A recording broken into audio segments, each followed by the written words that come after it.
নমস্কার বন্ধুরা, তোমরা সবাই কেমন আছো? আমি ভালো আছি। চলে এলাম আরেকটি ভিডিও নিয়ে। তো মামুনি যেহেতু আগের দিন মানে লক্ষ্মীটা পুজো হবে দেখে, মানে যেটা প্রতি ঘরে ঘরে হয় বৃহস্পতিবারে লক্ষ্মী পুজো, তো আগের দিন তো ঘট নাবাতা হয় ঠাকুরের। তো অনেক সময় বয়স হয়ে যাওয়াতে সেটা নাবাতে ভুলে যায়। তো তাই জন্য মেয়েকে সকালবেলা ডেকে তাকে দিয়ে এখন ঘট তোলানো হচ্ছে। তো আমার মেয়ে যেহেতু ছোট, ও তো অত পরিপাটি করে পারে না, তাই মামুনি আর আমি মিলে একটু দেখিয়ে দিচ্ছি।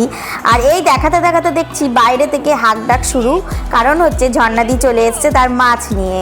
তো বাড়ির থেকে বেশিরভাগ টাইম আমরা মাছ কিনে নিই, যেদিনকে মানে আমার কর্তামশাই যায় বাজারে সেদিনকে সে নিয়ে আসে, কিন্তু যখন না যায় তখন বাড়ির থেকেই নিয়ে নিই। তো দেখলাম দারুণ দারুণ মাছ নিয়ে এসছি, বড় বড় চিংড়ি, তারপরে ভেটকি, ভোলা। তো ভেটকি ভোলা তো খাই, কিন্তু এত বড় চিংড়ি সবসময় তো আসে না, তো তাই জন্য চিংড়িটা নিলাম। কিন্তু চিংড়ির যা দাম বলেছে বাবা, দাম শুনেই চড়ক গাছ। কিন্তু মেয়ে যেহেতু চিংড়ি মাছটা খেতে ভালোবাসে, তাই তার পাপা চিংড়ি মাছ নিয়ে নিল।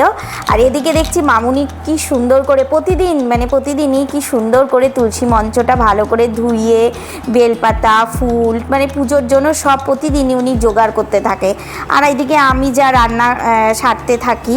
আর এদিকে মেয়ে স্কুলে যাবে দেখে তার জন্য অল্প করে ভাত বসিয়ে দিয়েছি, কারণ আমরা পরে বেলার দিকে ভাত আবার করি, তাই মেয়ের জন্য অল্প করে ভাত করে দিলাম। আর সকালবেলায় বিনস আর আলু ভাজা করব। আমাদের না বিনস দিয়ে আলু ভাজা দিয়ে খেতে বেশ ভালো লাগে, মানে বিনসের এরকমভাবে ভাজাটা। তো তারপরে দেখলাম যে ফট করে কিসের একটা আওয়াজ হলো, দেখলাম যে না শ্বশুরমশাইয়ের পেপার চলে এসছে। তো তাকে আমি পেপারটা দিয়েছে যথারীতি আবার রান্নায় নেমে গেলাম। তো মেয়েকে ভাবছি আজকে একটু ডিম টোস্ট করে দেবো। তো আমাদের বাড়িতে না এদিকে পাউরুটি আসে, তবে ওরকম পিস ছোটো ছোটো পিস করা না, সেটা দোকানে গেলে পাওয়া যায়, লম্বা লম্বা এক ধরনের পাউরুটি হয়। তো ওই পাউরুটিগুলো নিয়ে মেয়ের জন্য একটু ডিম টোস্ট করে দিই, কারণ পাউরুটি ওকে দিলেই না, ওকে ডিম টোস্টটা করে দিলে ও খুব ভালো খায়, তাই জন্য ডিম টোস্টটা করতে আরম্ভ করলাম। তো বেশিরভাগ টাইম ডিম টোস্টটা আমি দুটো পাউরুটিকে মানে মাঝখান থেকে কেটে দিই।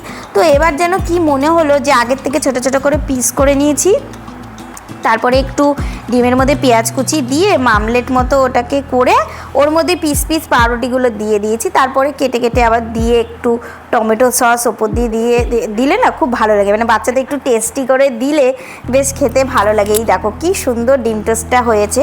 ওর টিফিনটা একেবারে রেডি করে দিয়ে তারপরে আমাদের ঘরের টিফিনের জন্য রুটি করছি, রুটি আর আজকে বিনস আর আলু ভাজা। টিফিনটা হবে বেশ ভালোই লাগে, গরম গরম রুটি। তো তারপরে দেখলাম যে চিংড়ি মাছটা নিয়েছি, সেই চিংড়ি মাছটা আজকে ভাবছি মানে প্রথমে একটু ভেজে নিয়েছি, ভেজে তারপরে একটু কষা পেঁয়াজ দিয়ে একটুখানি করেছি, লাস্টে ধনেপাতা দিয়ে নামিয়েছি, বেশ ভালোই লাগে। তো আজকের মতো ভিডিওটা আমি এখানেই শেষ করলাম। তোমরা আমাকে কমেন্ট করে জানিও ভিডিওটা কেমন হচ্ছে। তোমাদের সাথে দেখা হচ্ছে নেক্সট ভিডিওতে। টাটা।